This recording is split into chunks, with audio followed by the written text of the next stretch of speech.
draining many of the areas still underwater. Some Just to get the perspective, and this is all related to what we've been saying about climate change, that you can go for long periods with normal amounts of rain, and then suddenly in a season or in a year, you have unusual amount of rainfall. Sometimes what you get in a single night will be more than the average for the month in a normal year. And you know our circumstances here in Ghana, we are below sea level. Our drainage system often is not the perfect one, and we depend heavily on the change in tide. And that window to drain the land. So when you have that unusual amount of rainfall, then it has to accumulate somewhere. And unfortunately, this has happened in many of our villages and communities. Compounding that, and often you do not see the rainfall. So many people who live on the coast, they say, okay, we've had heavy rain, but we're not seeing that much rainfall like in another year. Well, a lot of this rain often is in the upper part of the country, in the savannas, in the mountains, etc. And so when rain falls heavily in these areas, it has to come down the river. And that is why you see some of the communities like Kwakwani, Campbelltown, Bururu, all the villages on the Berbice River in Region 9, in Region 8, that people who live too close to the communities in 7-2, close to the river, the banks of the river have overflown, and sometimes you have in excess of 20 feet of water below the normal level. So some homes are practically covered, and we have had to, like in the Kwakwani area, we have 4 shelters there that the government is providing everything for, and with over 100 persons in shelter there. So the forecast is still a bit iffy. We're hoping that the rains will subside and that we can return to economic activities. Given that we are going on Thursday to the Parliament for supplementary provision to address the flooding issue of $10 billion. We're seeking supplementary provision. This will help us to address infrastructure that has been damaged, roads that have been washed away, other bridges, etc. It would help us to give enough help to the farmers, the miners, the others, all of those who have had their livelihood disrupted, so we can give them some help to get back to productive activities. And of course, it would assist us in continuing to provide, immediate assistance. That's hampers, etc. We have given out about 15,000 hampers so far through the CDC, but the needs are greater. So on Thursday, we'll be seeking a supplementary provision for $10 billion to assist us with the flooding. If you recall, in 2005, ECLAC did a study, the Economic Commission for Latin America and the Caribbean, and they found that the impact of that flood was, we lost about 59, the equivalent of 59% of gross domestic product.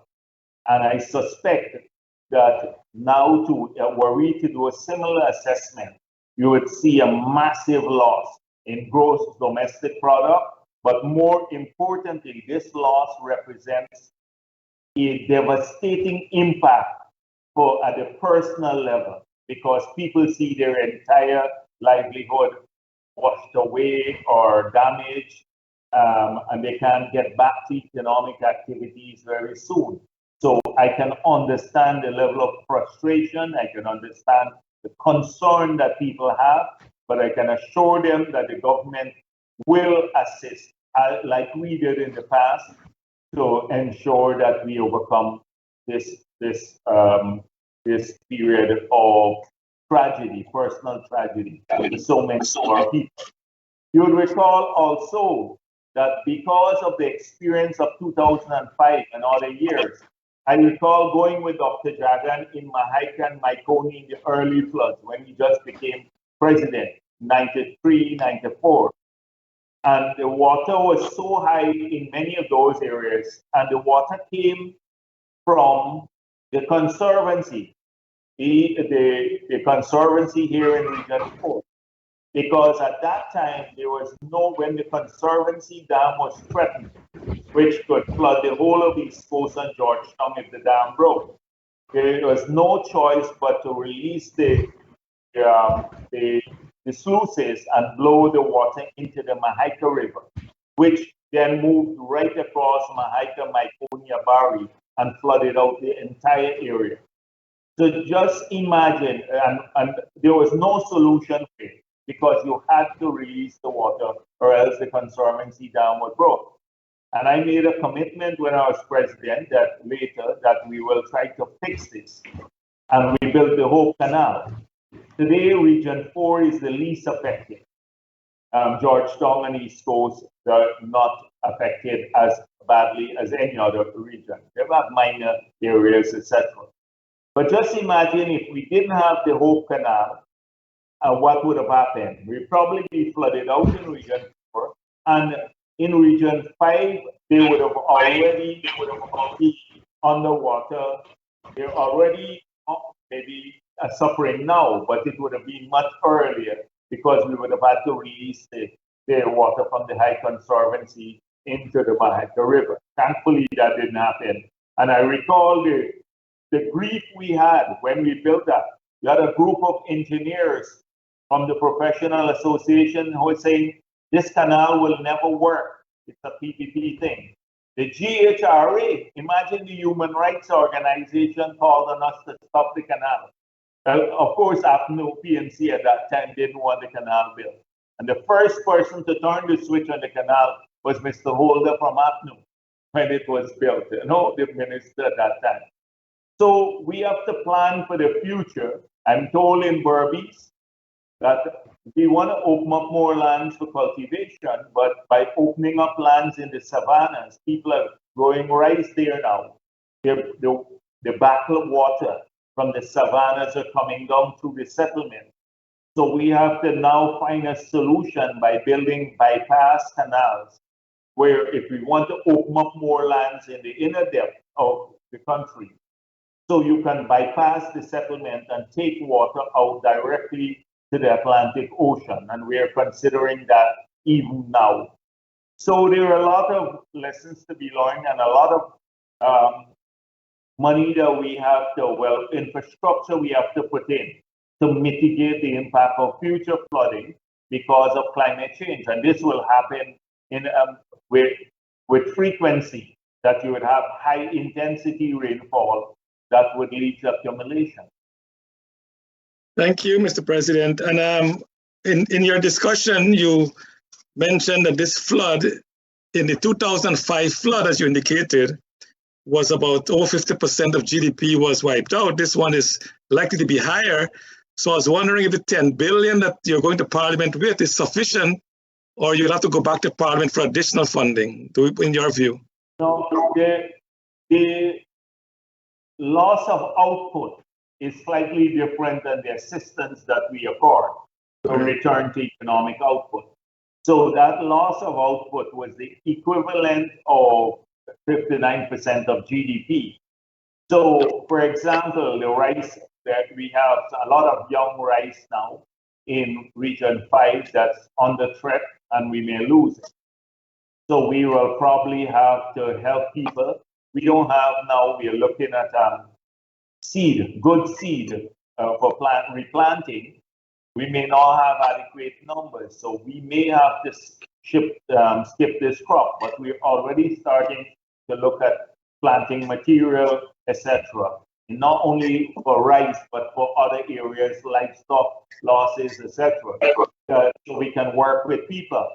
So we are we believe at this point in time it could be it will be adequate. The infrastructure damage is much greater. So apart from the 10 billion, we do have additional supplementary sought for infrastructure that in areas that were totally neglected. For example, Blackbush Polder Road, up to totally neglected. Almost all the areas that were pro-PPP, the roads were just left to disappear practically. And so we are going to, the Zealot Road, the Canals Road were paved up to a certain part. I gather where APNU support ended, the road ended. And so we have to do both Canal number 1, Canal number 2, Mahaika to King Grove, Blackbush Polder. So you'll see in the supplementary provisions that those infrastructure work would also be in here.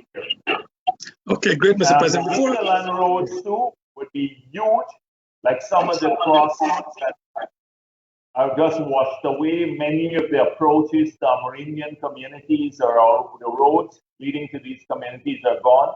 So we have to find resources to do all of that, to rebuild everything. And we will do it. Whether if this 10 billion is not adequate, we have created in the short period enough dynamism and fiscal space, I think, to address in the 10 months period of the government.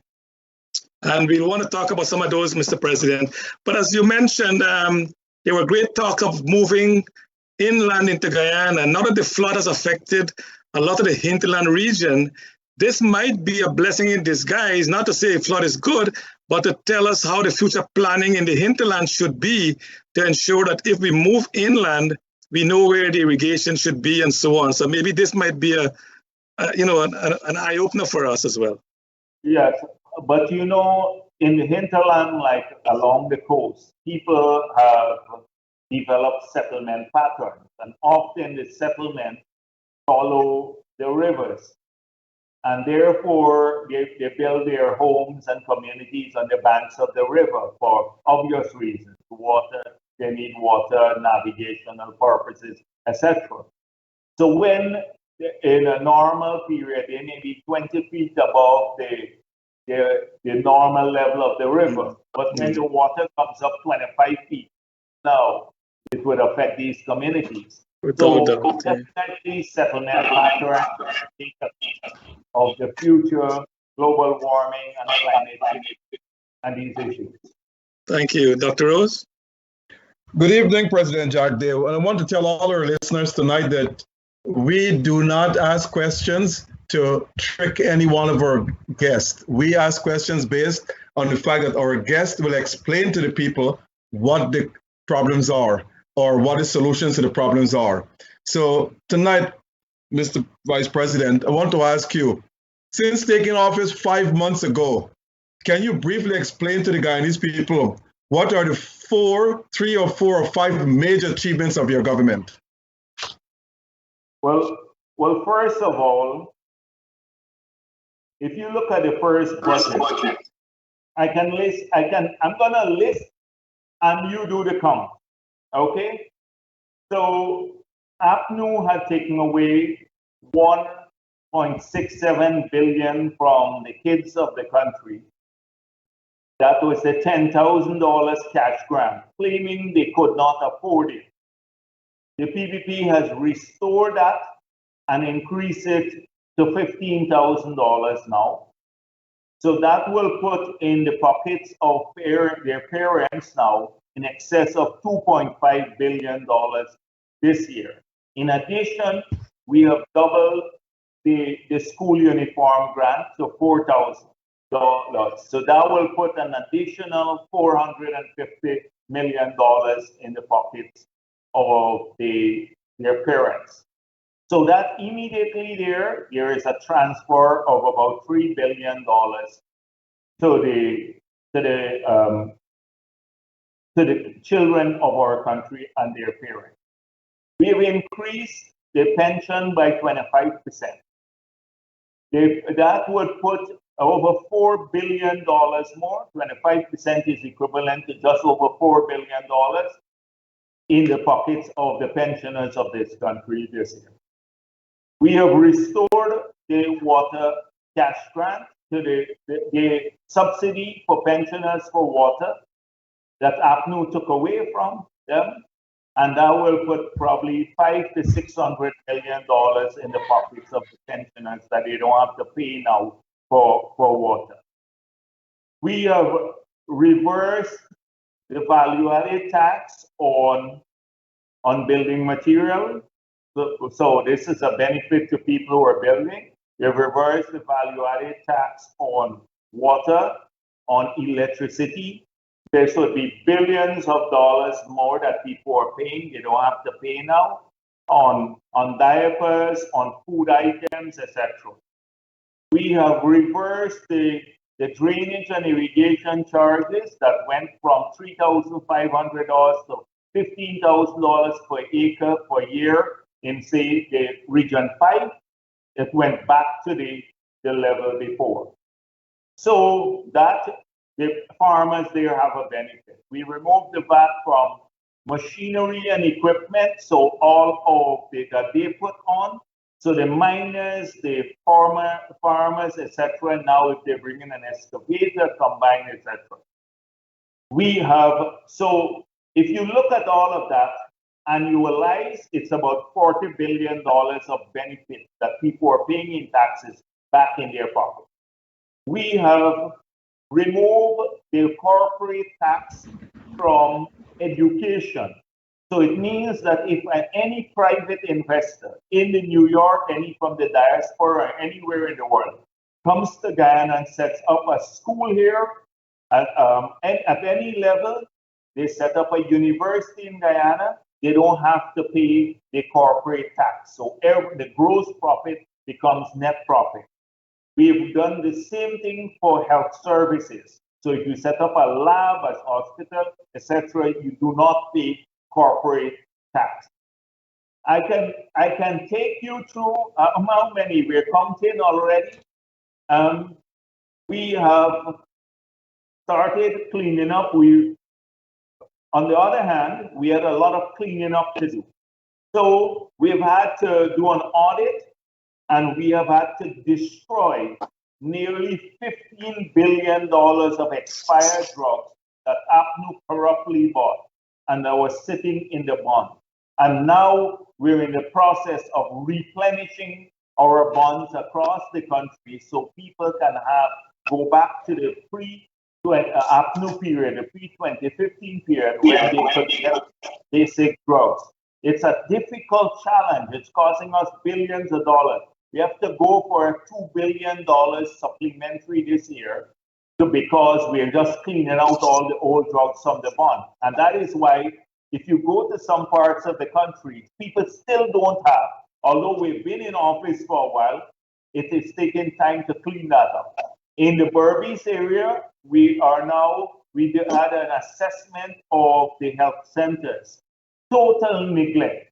We now have in this budget now and the supplementary provision some $500 million to buy equipment for the hospitals there and also to fix up facilities. We've seen some cases where people go and they don't have any place to sit and wait outside, or it's muddy. And more polyclinic was run down. I'll share with you some images because all of these we've been addressing. We have now looked at a 5-year plan. We're doing financing for the 5 years plan.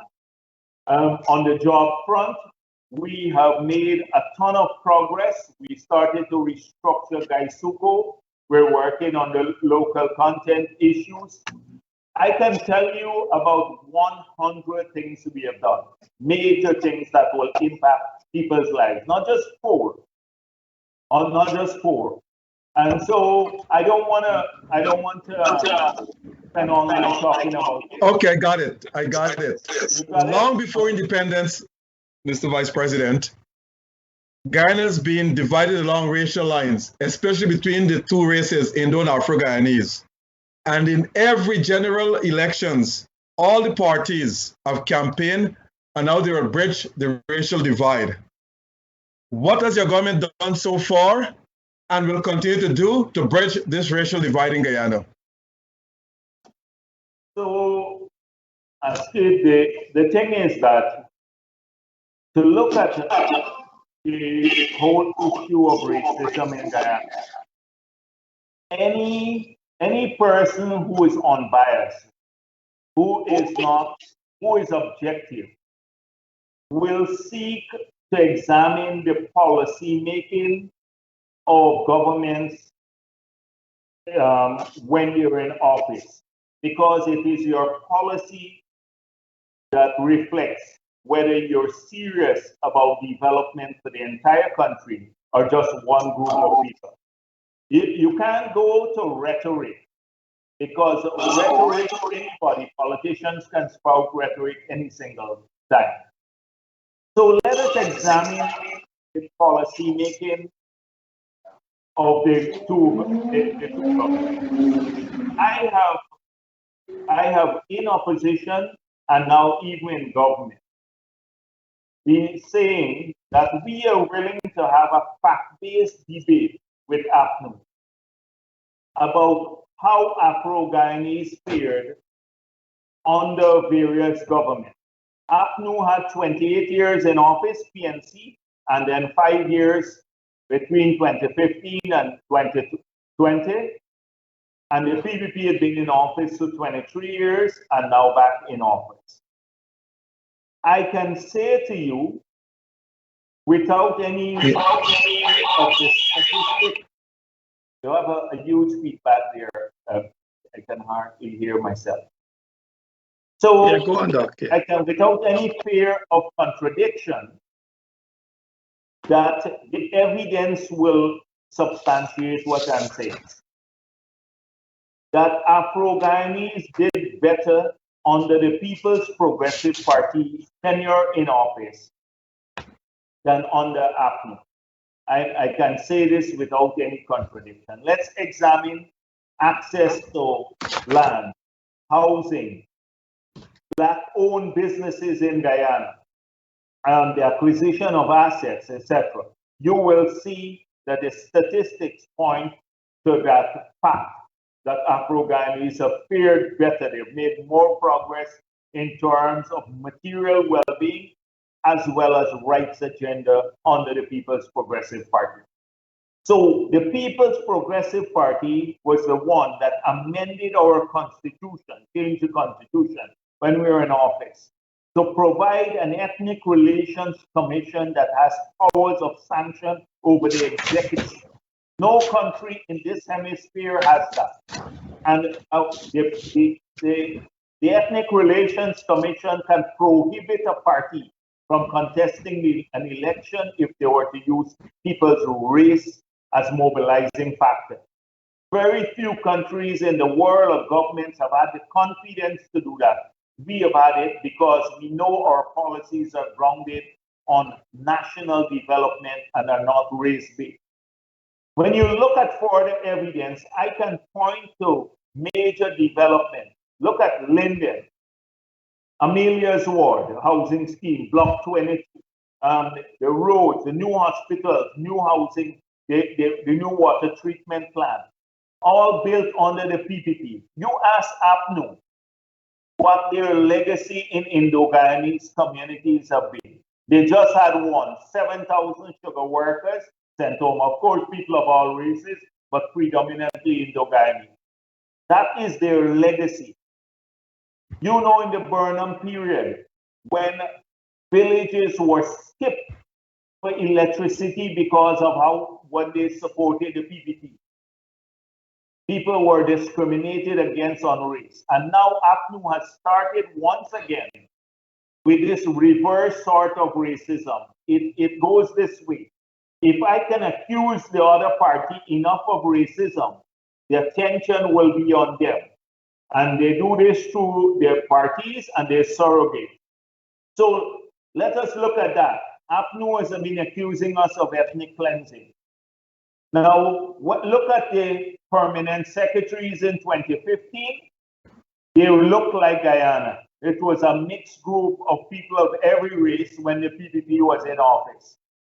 When APNU came into office, they ethnically cleansed their permanent secretary. One of all of the permanent secretaries remained Indo-Guyanese. One Indo-Guyanese. You look again at the current configuration of permanent secretaries, and you will see that it looks like Guyana. That is how the PPP operates. And that is why we have no fear of being examined in this regard. So APNU is the most racist party internally and in its policies. Its history is one based on ethnic politics. When in government, it practices racism, and out of government, it practices reverse racism by claiming the other side is racist to avoid scrutiny of its own policies. And we are going to scrutinize carefully, publicly, their policy, because for too long they got away with that. And I hope that you too, Askit and Globespan and the others, will take this up to look at their policies of this racism. I promise you will. Before my colleague comes back in, I want to ask you this question. All the parties in 2020 campaign on constitutional reform. Are you in favor of constitutional reform? If yes, will it happen before the next election? I am in favor of what we promised clearly in our manifesto. We made it clear that constitutional reform doesn't belong to any political party.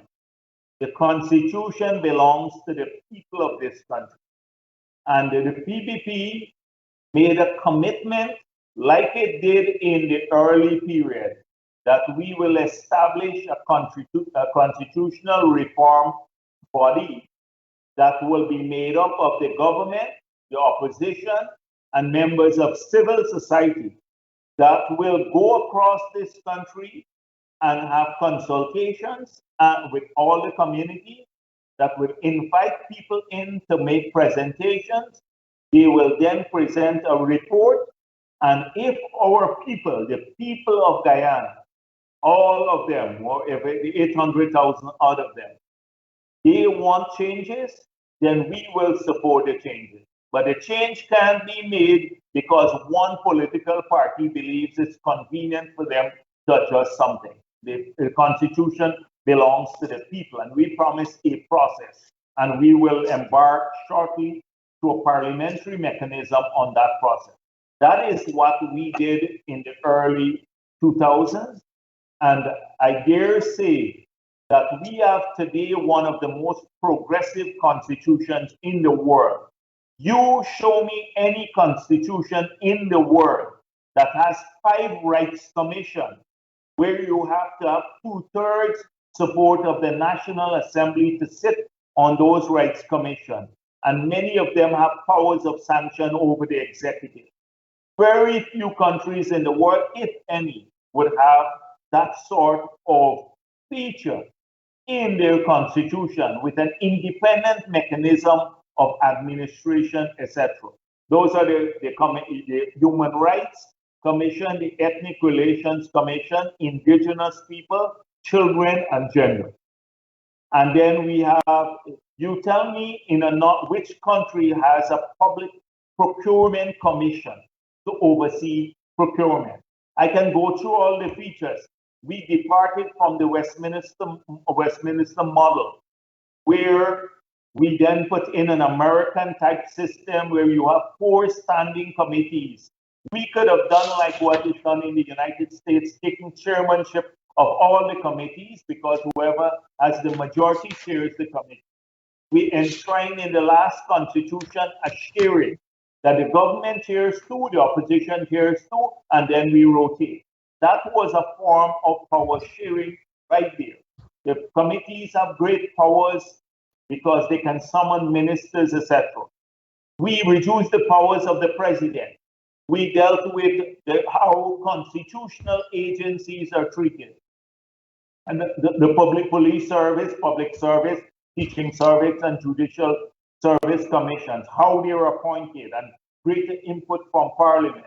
And so So I see the crocodile theory being shared about Paul Slow again. Paul Slow can never take paid employment from the police. He's the chairman of the Public Service Commission. He's paid handsomely for that job. He has supervisory authority over the police and then takes paid work from the police. Never mind, they never completed the work because the work was already done. But that is wrong in itself. And so if you're talking about constitutional reform, that is what our approach is. Now, a lot of people have been asking, what about the model for GCOM? And in the international community often says we should have a purely technical body. But you recall what happened in the last elections, and we had to point this out to them. If we didn't have the 3-3-1 formula, then most likely the elections would have long been over and APNU would have been in government now through rigged elections, because it was the technical staff, the professional staff, in a sarcastic way, that tried to steal elections. Lowenfield, Mingo, and Roxanne Myers. And today, suddenly, the three persons who tried to steal the elections, when you tried to get rid of them, in another country, they would have already been in jail. They would have been in jail in another country. Now it's racism. So we are in favor of that process on constitutional reform, but we are not going to tell people what they want. The people of this country are smart enough, and those who live in the diaspora are smart enough to know what they want, but they must also know what's already been changed, because we made great progress on constitutional reform in the past, another commitment that the PPP had since in 2000, and we fulfilled it.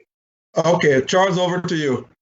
Mr. Vice President, you're so eloquent in your answers. I can sit here and just listen to you without asking your question, but we'll take a short break, and when we come back, we'll continue the discussion. So please stay tuned.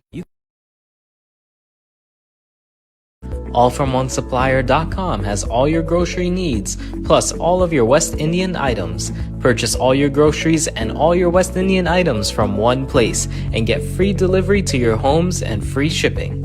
AllFromOneSupplier.com has free deliveries locally in New York and free shipping to all U.S. states.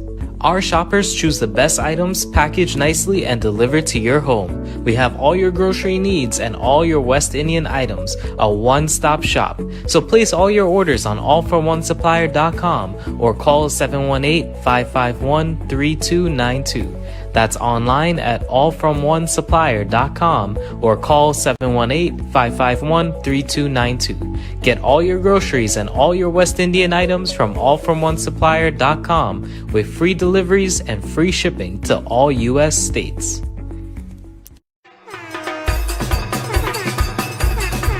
Are you ready for the first ever Travespan Curry Duck Curry competition in Punta Cana, DR, along with cricket and Tassa, brought to you by Travespan, allfromonesupplier.com, Dave's West Indian and Abby Tunes Radio.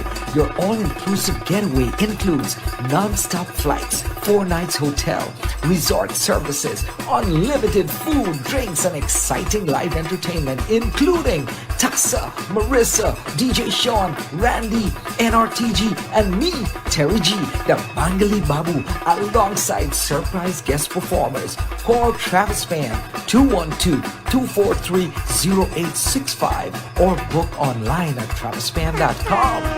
Punta Cana, Docore, Punta Cana, Corridor, get on fire!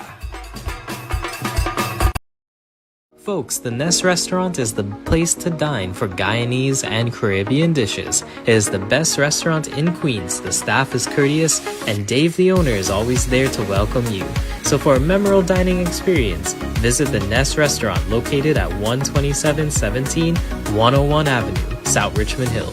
Go and make a reservation today, or takeout. Call 718-847-4035. For all your plumbing, heating, and cooling needs, call Zim Mechanical Inc. at 347-456-8885. Zim Mechanical Inc. installs boilers, hot water heaters, and cooling systems. Located at 9732 Waltham Street, Jamaica, Queens, Zim Mechanical Inc. also repairs and troubleshoots your gas, heating, and cooling systems. For quotes on prices and repairs, call 347-456-8885. Welcome back to our audience as we have with us the Honorable Vice President, Dr. Bharrat Jagdeo. Dr. Jagdeo, you went into details of when Dr. Rose asked you about the racial problem in Guyana. I just want to share quickly before we move on, is that when President Ali made that speech on on the arrival day, there was some confusion or some, controversy as to what he said. And I believe that both the African, the slavery and the indentureship, they suffer, but without doubt, the Africans who came to Guyana suffered tremendously. And there is no way we can put a value to that. So I think your job now, Mr. VP, is to ensure that the African community, they're embraced and welcomed. So together, we can develop Guyana. And I'm sure that is the policy of President Ali and yourself as well. Having said that, Mr. Vice President, I have to bring up this in the discussion. There are several debates going on now about the production sharing agreement with ExxonMobil and the other partners with the government of Guyana. Mr. Vice President, do we have a good contract with Exxon? So before I answer that question, let me just finish making my coffee here. So that is what let's keeps go you back up. to the first comment that you made about President Ali speaking on arrival day about the sufferings of our people. And this was arrival day the president was speaking about. He was speaking about the shared agony of our ancestors in the colonial period. He was not attempting to compare who suffered more. And clearly, being kidnapped, placed on ships without your consent, sold is abominable. Abominable, and it should be condemned everywhere. It's the Holocaust of African people, the slave trade. And we recognize that and the contribution that Afro-Guyanese have made to Guyana. The president was speaking on arrival day, saying our ancestors went through a lot. But they had to find a diversion from what the Amanza Desir said about Indo-Guyanese. He said Indo-Guyanese are mentally lazy. A racist statement. So suddenly it became about what President Ali said, who was recognizing the shared agony of our people and saying we're happy that they made progress, they've overcome all of these challenges in the past. And they have all contributed to nation building. But the racism is what they were trying to hide. And just imagine a PPP person saying that Afro-Guyanese are mentally lazy. How they would have killed that person by now with the comments and everything else, cause for resignation, etc. But she obfuscated the issue, gave a half-hearted explanation of some that even exacerbated the comment that she made, that she was talking about PPP people, etc. And it went on basically all the rights groups suddenly gave her a free pass. That would not have happened had she been a PPP member of parliament. But this is the racism of APNU.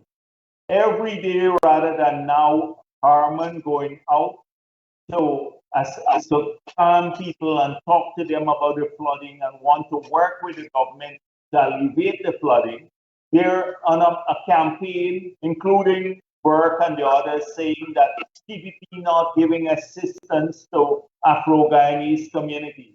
We've been everywhere, in Indo-Guyanese, Afro-Guyanese community, in regions that supported the PPP and those that did not support the PPP. Right now, I told you about the only place we have shelters must be in Tapatinga, in Region 9, and in the Kwakwani area, in Hururu, Kwakwani, Campbelltown area. So, and we have over 100 people in those shelters, all taken care of by the government. If you look at the hampers distributed by the CDC, and you look at the statistic, Region 10 has a significant amount of those. But they live the racism every single day, and they attempted to drag President Ali into their dirt, into their grimy kind of situation that they constantly wallow in. So right now, that's all we're talking about, racism. You see the thing about GWI. Now, Van West Charles left an agency there that had $7 billion of debt to GPL, from an agency that was in good financial health, doing well, expanding water supply to the country, left it in $7 billion of debt to GPL, another $900 million to suppliers, spent about 50-something million on a party, O'Leary's party, over 50 million on travel, another 50 million on food per year. This is food for some of the big guys. Was renting a separate office apart from the office he had. Bought about $1.8 billion of questionable material from the supplier. And moved the employment from 500 to 1,300, 500 to 600 to 1,300 persons. Now, our philosophy is to get people employed, but to productively, not to stack up agencies where you can't pay them. Now, we have to find ways of observing those people back into the economy. But that is what he did, and it's all political patronage. Left a bankrupt agency. And now it's racism because you move employment not by 25%, not by 50% in 5 years, by over 100%. And then you also, the service declined in the period, and you created a bankrupt agency. When we're trying to fix it now, it's about racism. So this is, I had to deal with that issue first of all.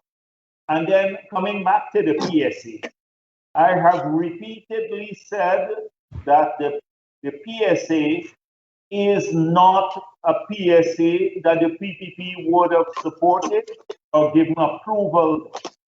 We have commented publicly under the circumstances in which that PSA was hurriedly signed. Truckman was advised not to sign it. He got Exxon partly drafted the PSA. They handed it to him, and he was advised not to sign it, and he did sign it. And then the Global Witness said, when he was questioned by Global Witness in some newspapers, he said he was told to sign it. He has not mentioned who told him to sign it up to today.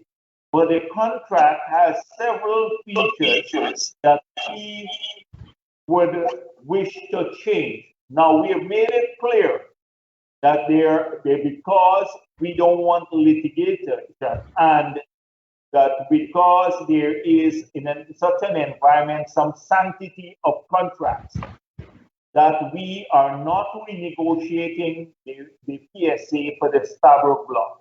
But when Exxon comes along for a PSA for Kaishore and Kanji blocks that they're operators for, then they will have an entirely different PSA, a model PSA that we're working on now that will correct the deficiencies of the PSA that the Stabroek block had, including ring fencing provisions and matters dealing with royalties and taxes and production bonus, etc. So we have made that very clear about our approach. We have not hid anything from the beginning. And we said this in opposition.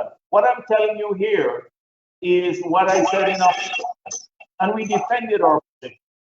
Okay, but Mr. Vice President, is the PSA, as you said, is for the entire Stabroek block? Yes, for the Stabroek block, yes. Okay. So all the developments under the Stabroek block would be subjected to that PSA. Okay. So when I saw somebody said, "Oh, the PPP signed this," they were thinking about Payara. Payara, we only gave a development approval to develop that project, but it was not the PSA that was signed. It was the development of the Payara project under the PSA, right? Because you have LISA 1, LISA 2, Payara, and now Yellowtail that they got approval. And look at what we did on the Payara license. You will see the Payara license is vastly superior to the licenses issued for LISA 1 and LISA 2. You just have a look at them and you will see. I don't want to go into all the provisioning here, but serious provisioning, including providing funding for monitoring standards and stuff like that, $2 million to do that, to monitor standards. And then the Payara environment.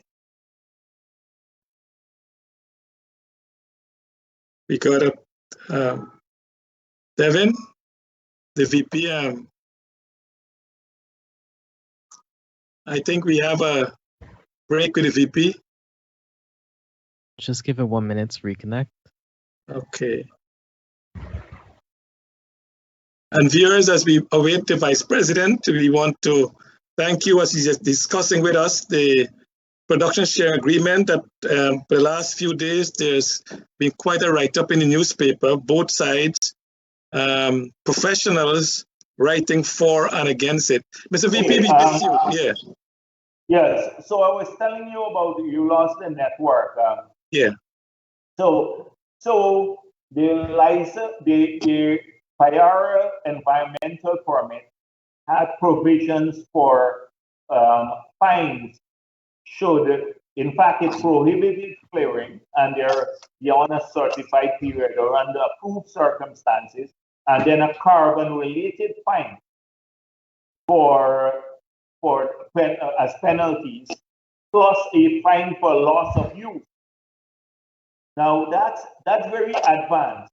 And many people who were talking about the LISA permit, we recently amended that permit to now charge a fee above a certain level that at $30 per ton, which is a high of CO2 equivalent, which is a high level of fine. We will collect in the period that they anticipate flaring for until the equipment is fixed, over 1.2 million US in fine, in fees for flaring. So we have made we're working hard to improve the sector, but these guys, as with everything else, left a total mess. And that is what people don't understand, that the last few months, we can't talk just about achievements, but how much of our time has been spent cleaning up things that they have left in a mess, including on the environment side. No, we've lost global standing on the environment. We used to be the go-to country for REDD+ and activities and for advancing the model for trading in forest carbon. Nobody, in the last 5 years, nobody even paid attention to us because we are missing. Now we are trying to rebuild that global profile on the environment side.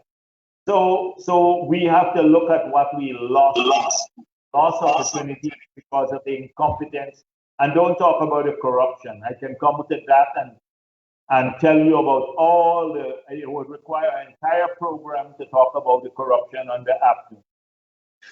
Okay, Mr. Vice President, I know I don't want to spend too much time on this, but we know the Stabroek block, based on reports, they have substantial concentration of oil and gas there.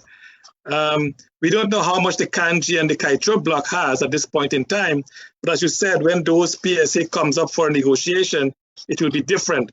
Now, as you suggested, when you approve Payara, there's more control there. As you go on to the different wells within the Stabroek block, like the Yellowtail is the next, will there be additional safeguard and additional funds coming to Guyana for, I know you cannot change the 2%, as you said, the corporation tax structure is still the same. Can any of those be changed with giving additional wells? What has happened is the stability clause that they have as part of the PSA. So the moment you institute that, they have an agreement where the government will pay their taxes. That's what Trotman signed on to. So we had to make it clear that the fees that is for fines, the flaring, cannot be cost recoverable. Will not be cost recoverable. But that would basically partly finding ourselves. Right? So that is how we are working. Move forward. We have made it clear, forget the Yellowtail for the time being, that we have to seek additional benefits from the current situation, regardless of the Stabroek PSA.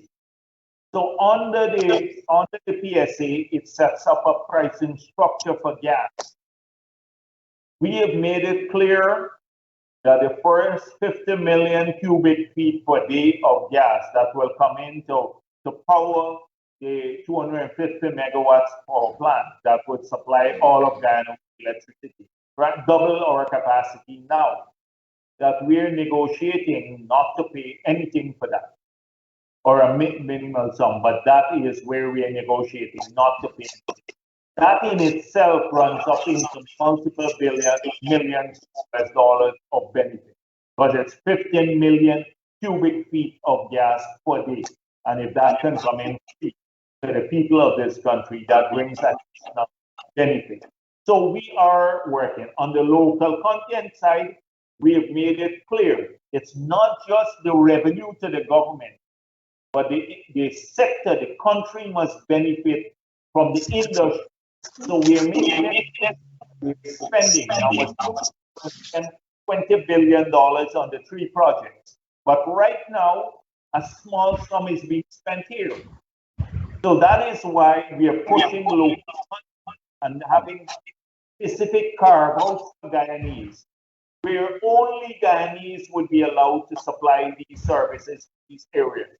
For example, rental services, security services, logistic services, cleaning services, those kinds of things that would be done, transportation services, exclusively for our people. And then a share of the more advanced forms of spending, that is like to insurance and fabrication and stuff, and constantly to grow that share.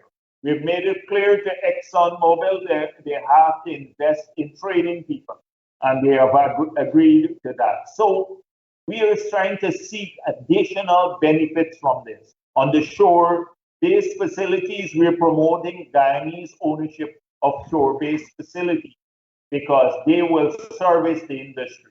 We're pushing now to have a lot of the services that are done from Texas and Trinidad and Tobago to come to Guyana. This will generate more jobs here.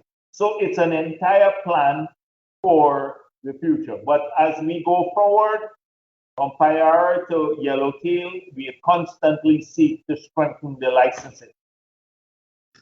That's great news, Mr. Vice President. It's nice to hear what you just said, and it brings kind of soothing to the soul, knowing that what you said there, if Exxon can finance the pipe to bring in the gas to shore, that would be a great achievement for Guyana. And that's why the people of Guyana elected you to be the government. So it's on your shoulder.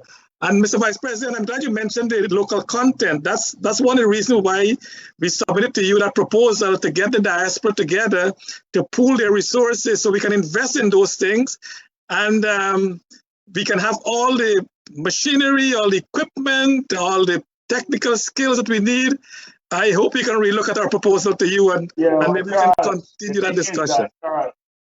A lot of our people are just looking for a job in the government, in the sector. That's not where the big money is. That's correct. They have to come down here. They have to start buying up a piece of land, looking at what the requirements of the oil companies to rent the office space for. Office space would be crucial for rentals for their staff. They have to come and set up a logistics company or buy a fleet of vehicles of a standard and come down here and bid for a contract. That's where the money is. You know, the accounting services, etc. Don't come and work with government. You go and set up a business that would service the industry. That is where we're hoping to drive our people. But everything I see 50 CVs for one job from the diaspora, you know, like one job, and the job is not even high-paying job. And so people have to have that nuanced perspective of how they can benefit from these resources here. Excellent. Mr. Vice President, let's move on from that and let's talk to some other things. Let's talk foreign affairs. It is reported that there are many vacancies in our consulates and embassies. When can we expect these vacancies to be filled? I'm aware that the matter is now being addressed by the president. So you should see some changes and filling of the vacancies abroad. But we are clear about what our is, and not just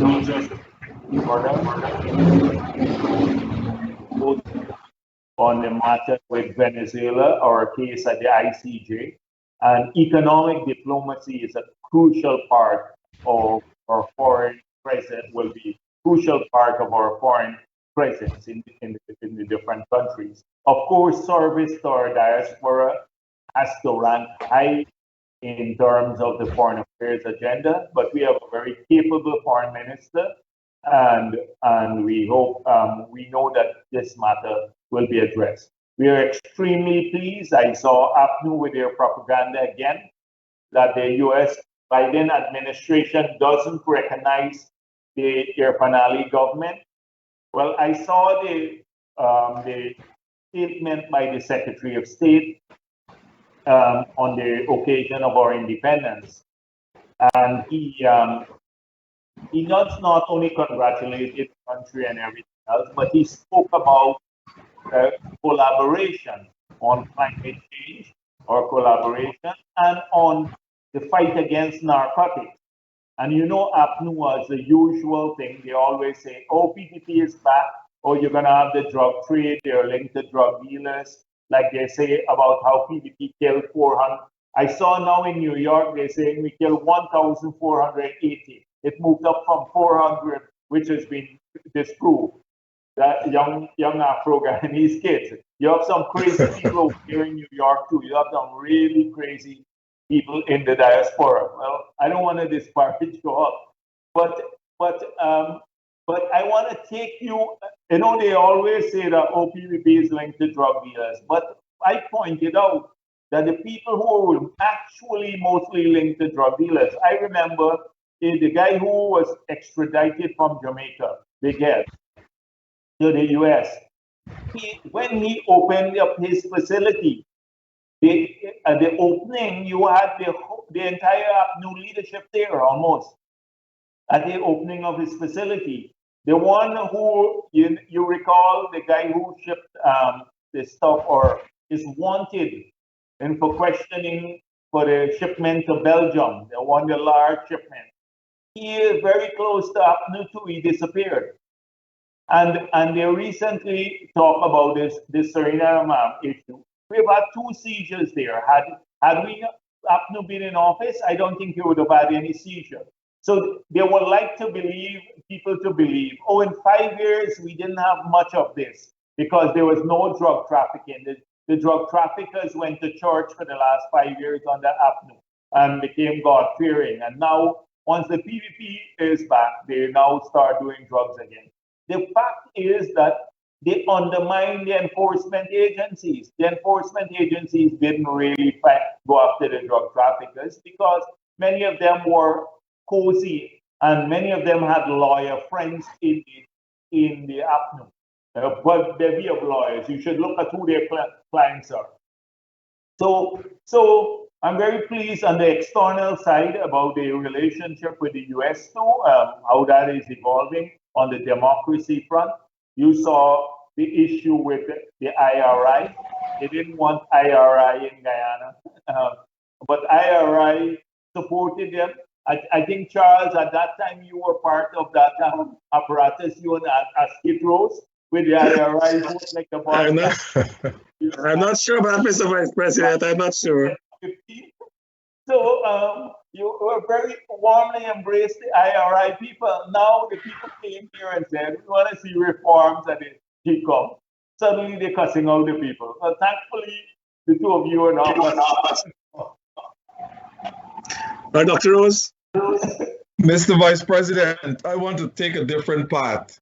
Given the impending removal of Lowenfield, Mingo, and Myers from GCOM, this has placed GCOM into a turmoil situation. Do you think GCOM will be capable of holding local government elections this year? Askit, I think so. It's quite clear that we are capable Guyanese. They were pushed out. You saw the report done by the Ethnic Relations Commission, the last Ethnic Relations Commission, headed by the Pastor Smith. Is it? Yeah. Smith. It showed that Roxanne Myers in the recruitment process was selected above the other candidate without any reason. And so we can't have a repeat of that situation. I think we can find good Guyanese professionals who are prepared to act with integrity. I hope people from the diaspora would apply to. And once that is done, they can quickly move to continuous registration to update the list and have a list in time for local government elections. But that's a matter for GCOM.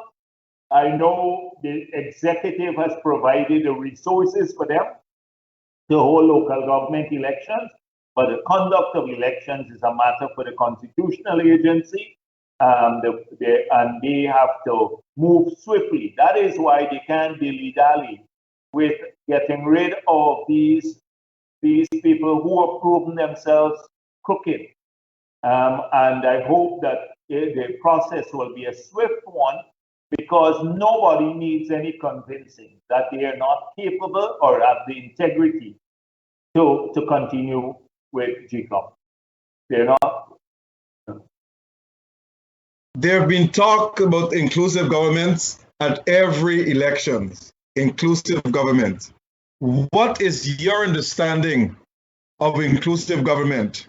And do you think that Guyana will ever have an inclusive government that is based on the sharing of power at the executive level between and among political parties? So we have made it clear. There are a few things that we promised in the manifesto. One was the constitutional reform process. Two was to look at the model at GCOM, examine the model for conduct of elections, and to consult on that, and that obviously requires constitutional change, so it brings bipartisan support. And the third area was to explore the governance model and governance model for the country. And we're still committed to that process. The thing is that you cannot bully the PPP into going this route. And that is what APNU has long felt. They have this age-old discredited philosophy that the PPP will work to pressure. And we have proven ourselves resilient, and we've been here and them wrong. They tried through several means. They tried to support criminals to overthrow the government and install them in Buxton. We know that process. They tried to rigging elections. They tried to street protest. So I saw Norton's campaign platform. He said, vote for me as leader of the PNC because I can protest better than the other candidates. You know, PVP only understands protest. So my point is that if you have a leadership in the PNC that is prepared to work for the good of the country, that doesn't base its engagement only on racism or the stoking fear among Afro-Guyanese about racism, or try to keep Afro-Guyanese away from the benefits of securing benefits under this government, like the Gold Scholarship. Those who are beneficiary of this scholarship, they were trying to dissuade Afro-Guyanese from applying for the scholarship. Thankfully, people didn't listen to them. But if you have such a leadership that emerges in APNU, then I can see a basis for discussion in the future. But right now, we work on a model where you can have a more legislative form of power sharing. But if you want to work at the level of the executive, you have to be able to trust each other. If you have an executive that is divided, a cabinet that is divided, it forms a gridlock. You can't achieve anything. That is why you have to have a common platform, a common basis, and a program that you subscribe towards. And the first of it starts for love of this country and a commitment to work for all of its people. That's the first thing, not to base your entire campaign on racism. And that is what APNU has to overcome. And then maybe there is room to talk. Okay. Now, very early in the campaign, in the last election, President Ali said that he will create 50,000 new jobs in 5 years. Is the government on track to create 50,000 jobs in 5 years? I think we can do even more. We've had some setbacks because of the COVID, the flooding, and all of that. But given the plans that we have been rolling out, I couldn't talk about all of these when you asked me the achievement.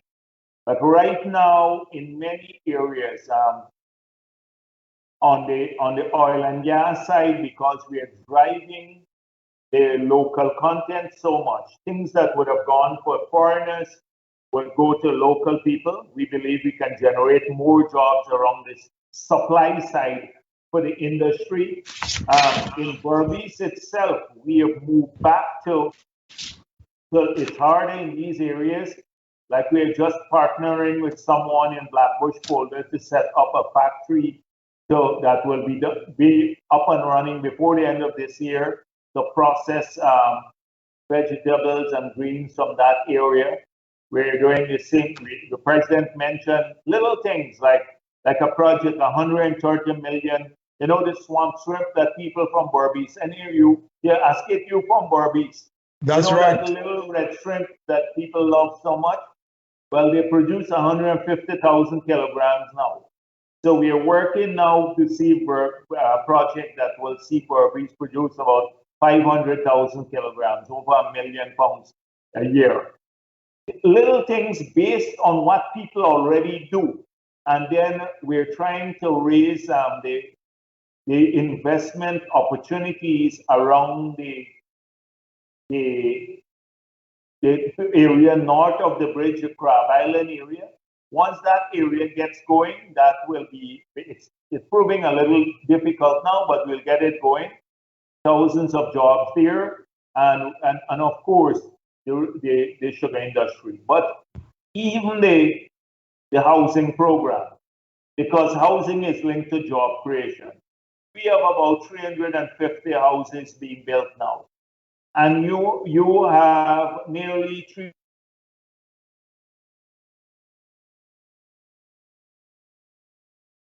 You You get a break there again. The internet seems to be, audience, we're trying to get back to the VP. Folks, you're listening to Dialogue on Globespan. We have an intermittent break with the internet. Hopefully we'll get back online with the VP very, very soon. The audience, stay there. Don't go away. The VP is really giving some great information. Devin, any luck on? Yeah, the VP is back. You all have to pay your bills over there. You didn't pay the bills. It is your internet. You have to let GTC fix that system. Yeah. Mr. Vice President, Yes. I just want to touch on something quickly. The internet there. No, Okay. you know the internet in Ghana is poor, very, very poor. Every time you talk to someone, it's always dropping. But I want to touch on something quickly for you to comment on. We're in the pandemic season. I know you said GWI, Ghana Water Works Incorporated, they employ a lot of people there. But do you think it's right to lay off 150 people in this pandemic season?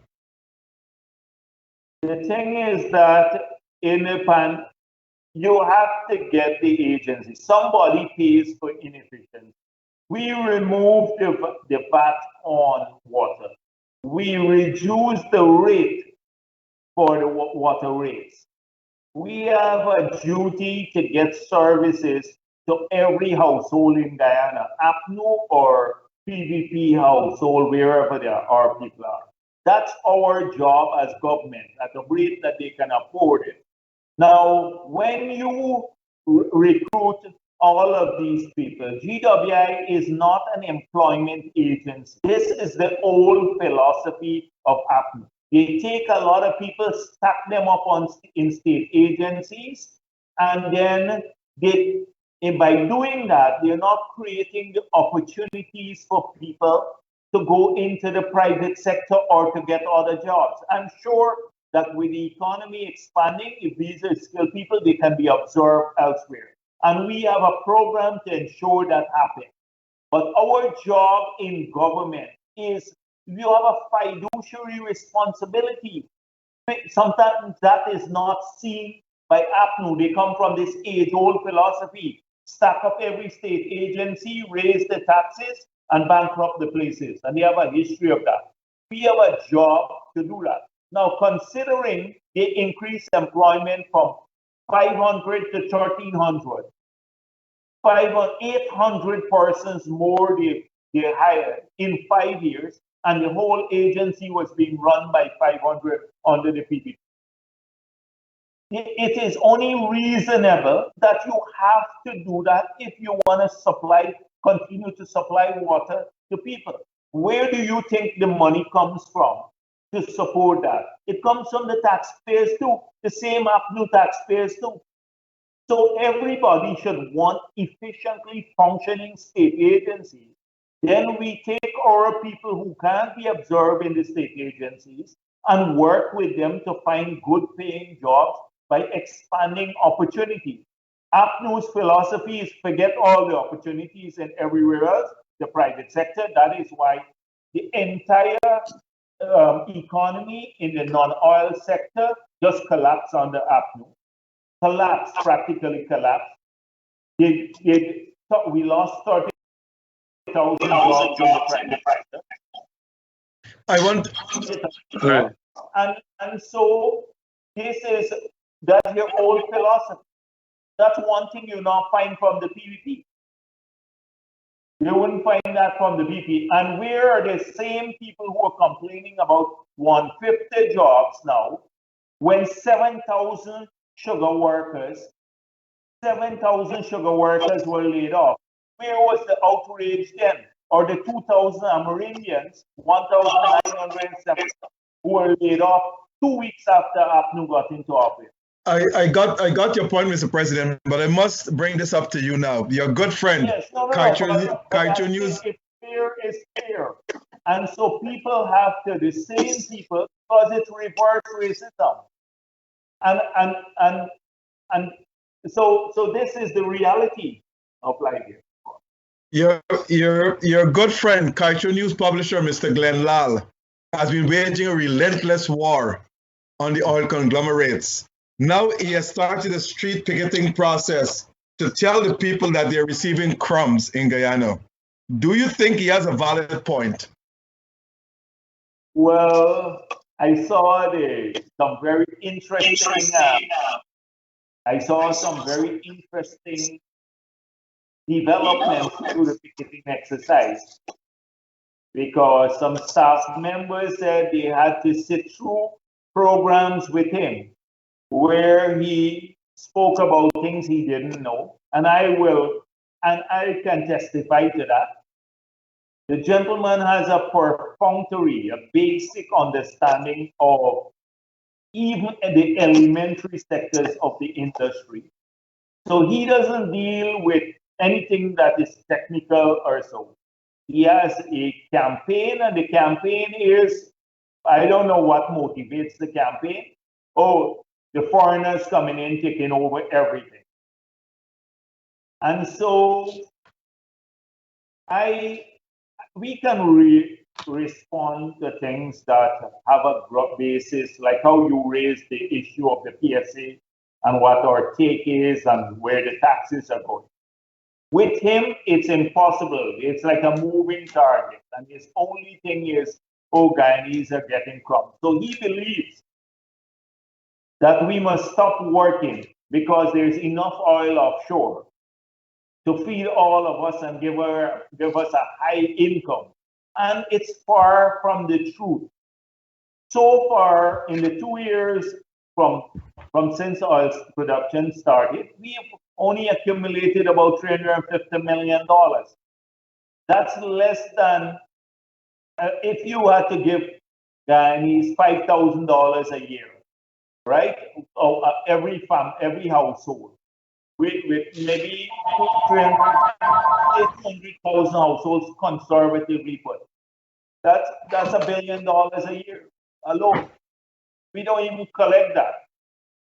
And so the guy has he has an agenda, and I think it's political too. So he said change is coming. The two political parties are doing a bad job.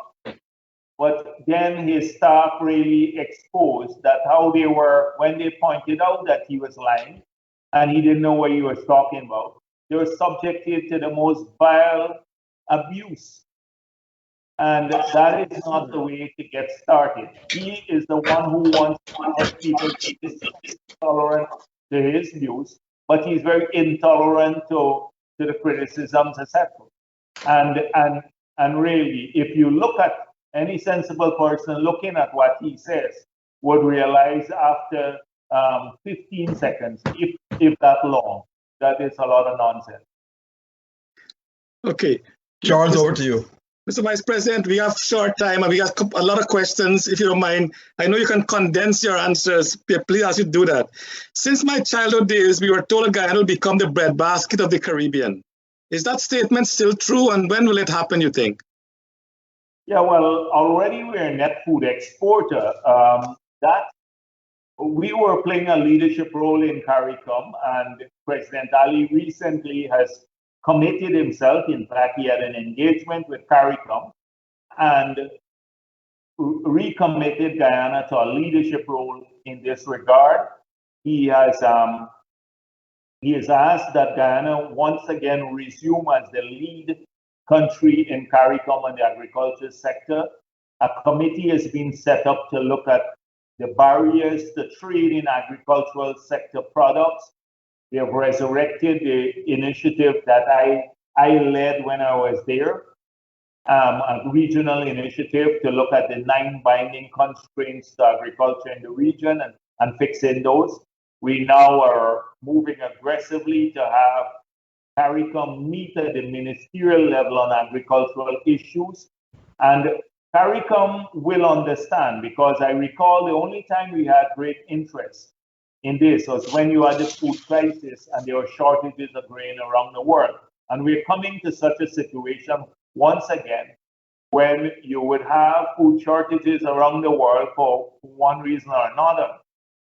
Population pressure, the need the need to preserve more forested areas, etc., that people will look to the Guyana again as a major producer of food.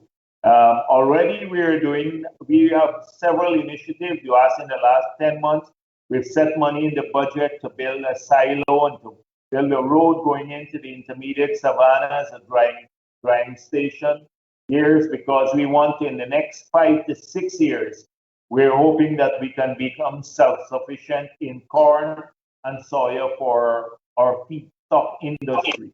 Now, right now, we import these from abroad, and we're working with a consortium of Guyanese who use a lot of the corn and stuff, poultry industry, to make some investments in the savanna areas. So we're well poised to return to that position, or not to return, but to take more advantage of the multi-billion-dollar food import sector. But we have to dismantle a lot of the barriers in the CARICOM region.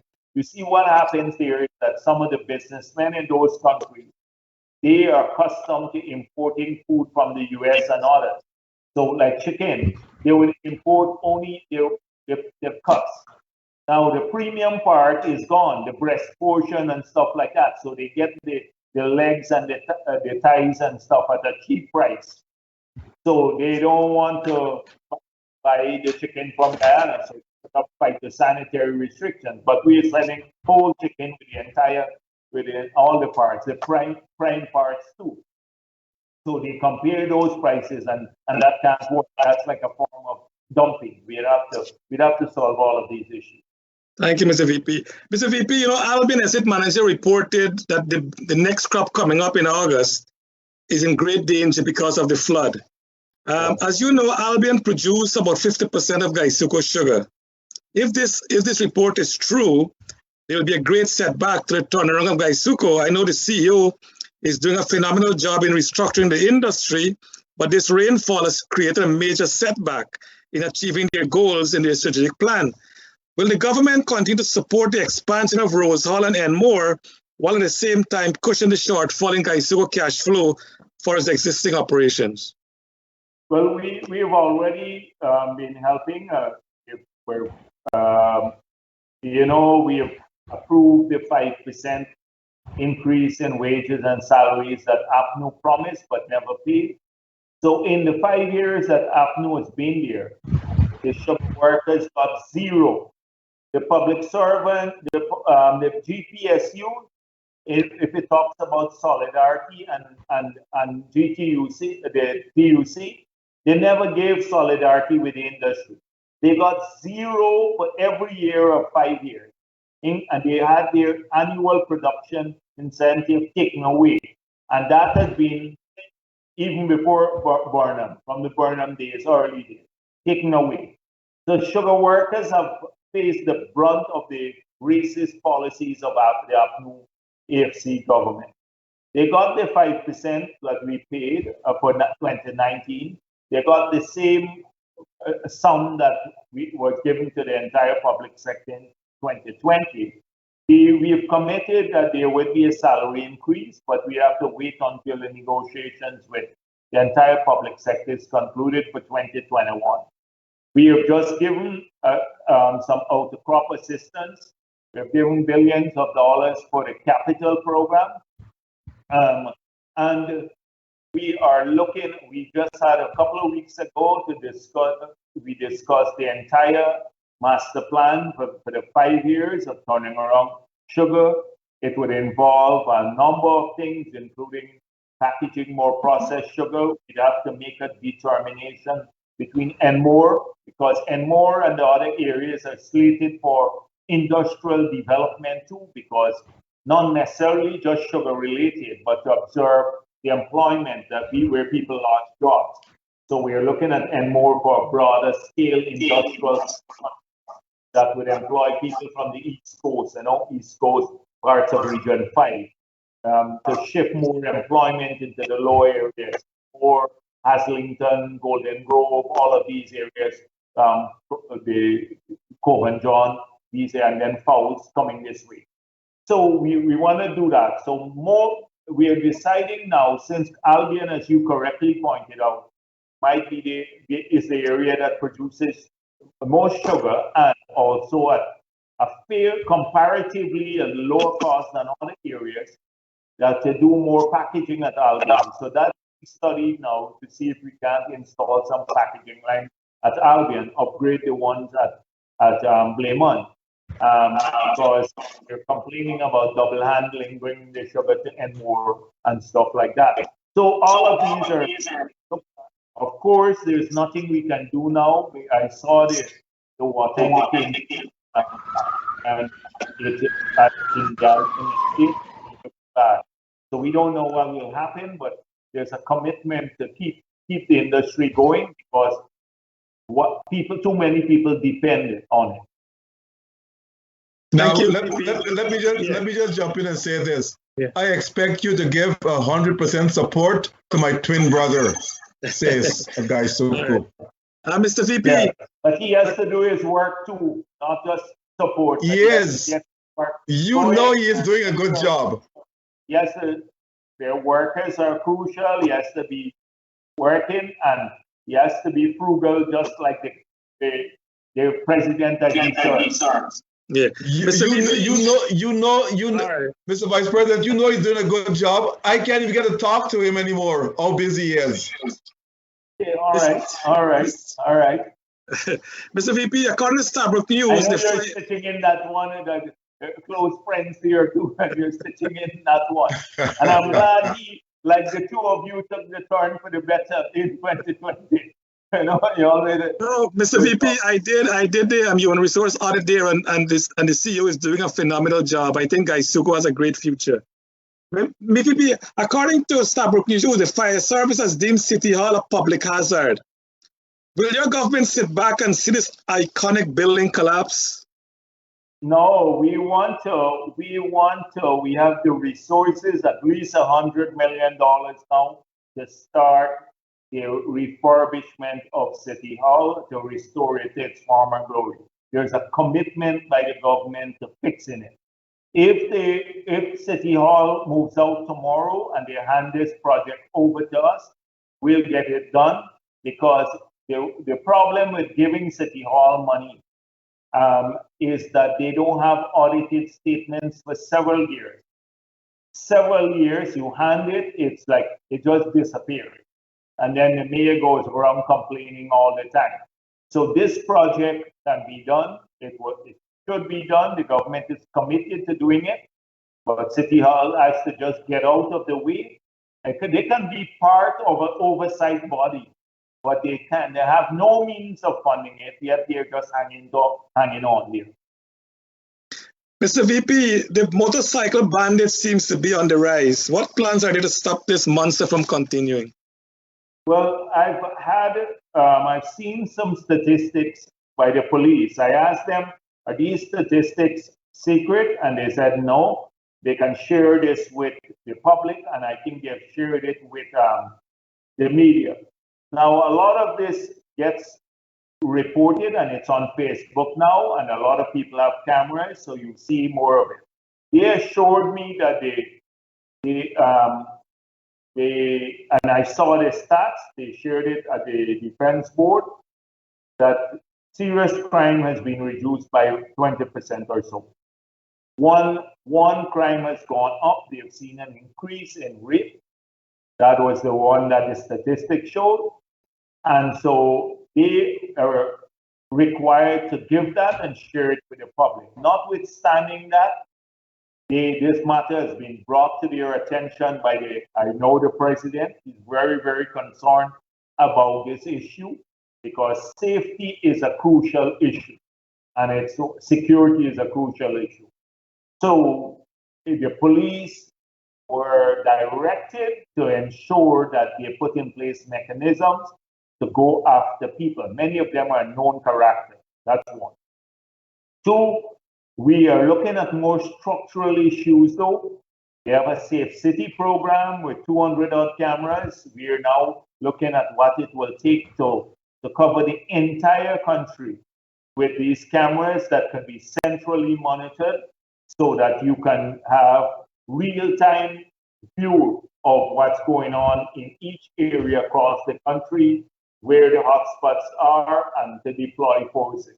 We are also working on decentralizing the police force, especially quick response units to the region, so that they have a capability of tackling serious crime. Now, this is an area that the president is leading himself, and I'm sure that we'll make significant progress in this regard. Dr. Rose? No, I just want to close by saying to you, Vice President Jagdeo, I want to thank you for being on the program at such a short notice. You have been very gracious to us, and I hope in the future you come back sometime. Well, you're welcome. You're welcome. Mr. Vice President, any in closing? Nothing. Just say to the diaspora, those who are looking, get involved. This is our country, and they have to be part of this fight back on racism. You know, don't allow a few spent politicians to determine the future of our country. The young people would have to inherit this, so they should be very intolerant of people who only see a jumbie behind every bush, racism, etc., all day long. They can't come out of that framework. And if the bulk of the people of this country say we are not going to allow them to succeed, they can't succeed in dividing our people. And so make full use of the opportunities. I'm so glad that so many people applied for the scholarship programs. There'll be much more expansion of education, healthcare, everything, and the government wants you to be involved. And on the people who are suffering so badly because of the floods, I want them to know that we understand the pain they're going through, agony of seeing their lives change for the worse. The government shall be there in assisting them to get back on their feet. Thank you very much. And Mr. Vice President, when you come into the United States, to North America? We come soon. I haven't traveled a long time.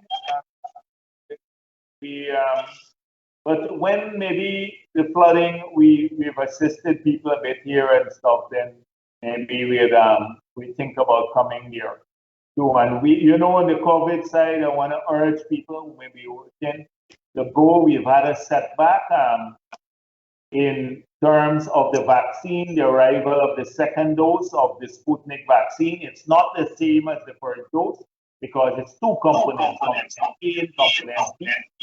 So we can't, although we have a lot of first doses now, 100,000 arrived today. We have a delay in that, but it doesn't matter because you can take it between 4 weeks to 3 months.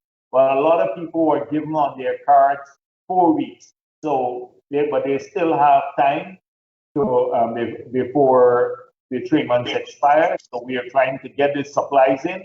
But our country has done, compared to many other countries, we have already vaccinated about 40-something% of our adult population.